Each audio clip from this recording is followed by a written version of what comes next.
All right, welcome back to the channel, guys. Today we're going to be reviewing the Specialized Epic Evo Expert.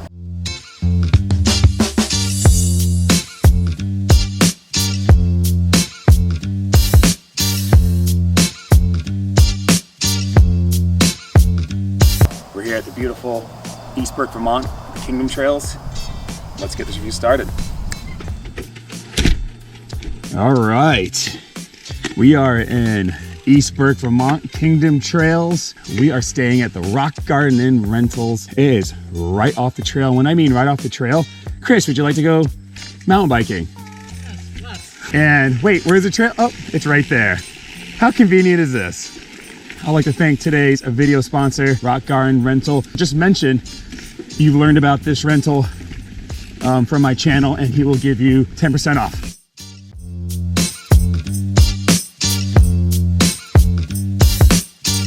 So the plan for today is to really put some miles in on the Epic Evo. What do we want to do today, Chris? 50 miles? Sure. Maybe 50 miles. Evo, I'm on a size large. I'm 5'10", 170 pounds. Been losing weight, been riding a lot. But what we're doing is dropping into Vast, into town, make our way over to Moose Haven. Got a nice big climb and some fun descents. Really test the Epic Evo out. Put 25 miles in yesterday and it is feeling great. It is a light bike. I have a couple changes on it. I have it at about 24.5 pounds with pedals, no tubes, with the multi-tool and the bottle cage. Change the tires out, put Maxxis Recons from the ground control and Fast Track, which are actually lighter tires. And if you're not familiar with the Epic Evo, it's basically a trail, almost a little more aggressive version of the race bike Epic. It's got a 120 millimeter SID fork, and its expert build is the Select Plus, and it's also got the RockShox SID Lux Select Plus rear shock, 110 millimeters of travel, bumped up from the 100 mil on the normal Epic race bike. And there's no brain. I only had a brain. Couple of geometry changes down the Epic Evo. It's a little bit slacker, 66.5 head tube angle in the low position, and it does have an adjustable geometry with the flip chip in the shock link.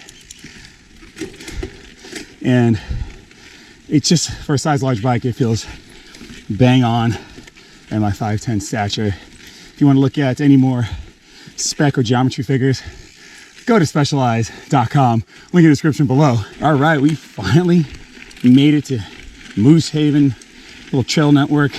We are 15 miles into our ride just today, and I feel like I've got a good grasp on the Epic Evo.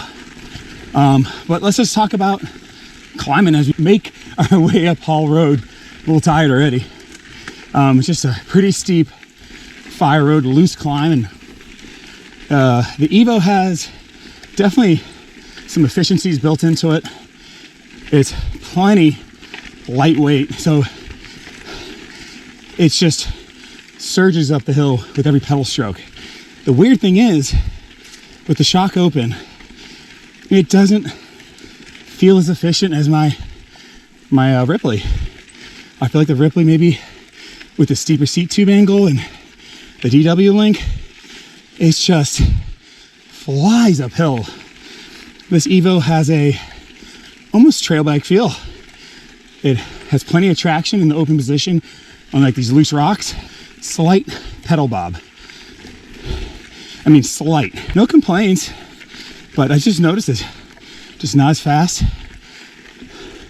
uphill as the Ripley. I'd be curious to do like a timed run. But once we get to the top, it's about a 600-foot climb. We're gonna do some flowy downhills. Did a little tech on Moose Alley, and it felt pretty competent already. But my final thoughts, I'll leave that for the end of the video. Running low in water. I don't know why I didn't put 2 water bottles on the bike. It does have the ability to hold 2 bottles in the front triangle. Dang! Gorgeous up there. It's just at the point about to change. All the leaves. Finally made it to the top. 6,000 feet of climbing today already. All right, entering Black Bear. And this is like the new top. We used to start at a lower point on the hill. Looks like it's just gonna be pedally at first. Oh yeah, got a little good pop. 15 miles already. Tabletops. Woo! Yee! Oh, the big booter. Oh, I gotta do these gaps.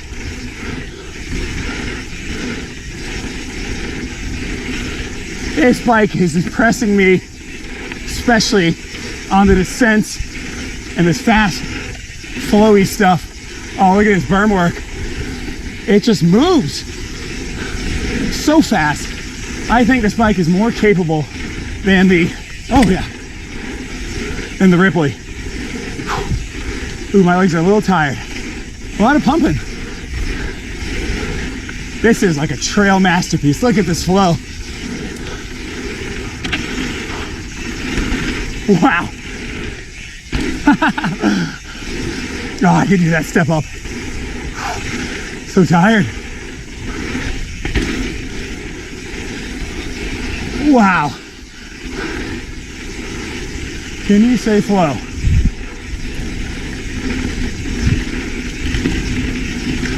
This bike picks up speed really quickly. And I'm so impressed with this flex stay, you know, not being full FSR anymore. And if you want to see a spy photo of the new stump jumper coming out, it's gonna have the same back end as this Evo. I'll leave it right here on the screen. Well, that new part was totally worth it. Little bigger jumps. That's the first time I've done that section. These are a little smaller on the way down.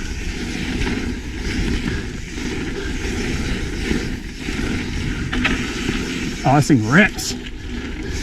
Chainstay is not terribly short on this bike, but it feels like it's got a short one. I think it's like 436 or 438, can't remember. But it gets around the corners really nicely. And it's not as long as the V Ripley, so I feel more comfortable on it because I'm always between a size large and a medium bike. And this Evo has that feeling of like a medium plus or a small large compared to modern trail bikes. It does, under braking, skip over the rocks a little bit. Oh, I could have doubled that. Little pedally section. See right here, it doesn't feel as efficient as the Ripley. I'm really surprised by this SID suspension. For being cross-country suspension, it is super capable. SID Lux shock is probably 1,000,000 degrees right now, but it's still feeling, woo, pretty dang plush. This bowl, whoa. Wow.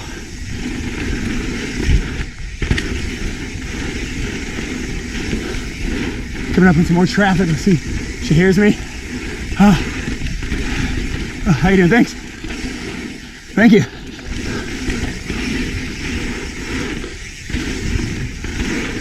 Oh man, this is fun. Woo.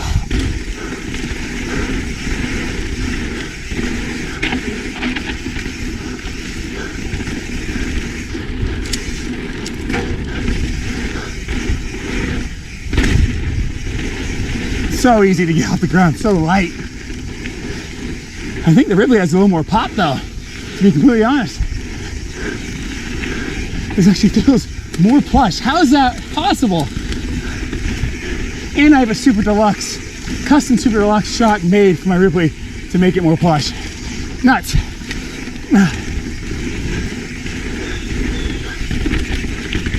Yeah, see that fork feels fantastic on the little chatter right there.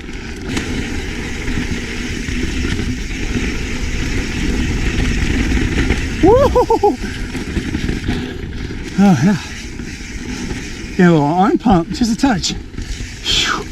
Oh, maybe at the end, finish strong, baby. Wow. Alright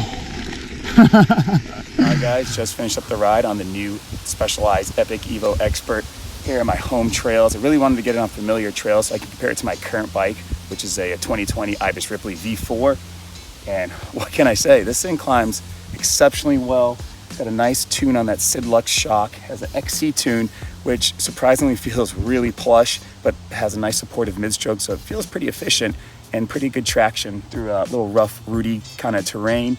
And paired with that Sid Select Plus fork at 120 millimeters of travel, it has a nice small bump sensitivity that RockShox is known for, and is a quite light fork. A little machining at the top of the crown there makes it lighter than a pike, but it feels just as stiff. Being at 24.5 pounds, this expert build, it's super light. That's why I was able to ride it at almost 42 miles at the Kingdom Trails. Of course, you can ride a lot of different bikes for a pretty lengthy amount of time in the Kingdom Trails because the trails are so smooth, but I'm not the type of rider who rides 42 miles. This bike just is so light and so efficient that it just allowed me to keep going. Of course, I could probably ride my Ibis Ripley that long, but I probably would be a little bit more fatigued with it weighing a little bit more at 27.5 pounds. Still want a light build.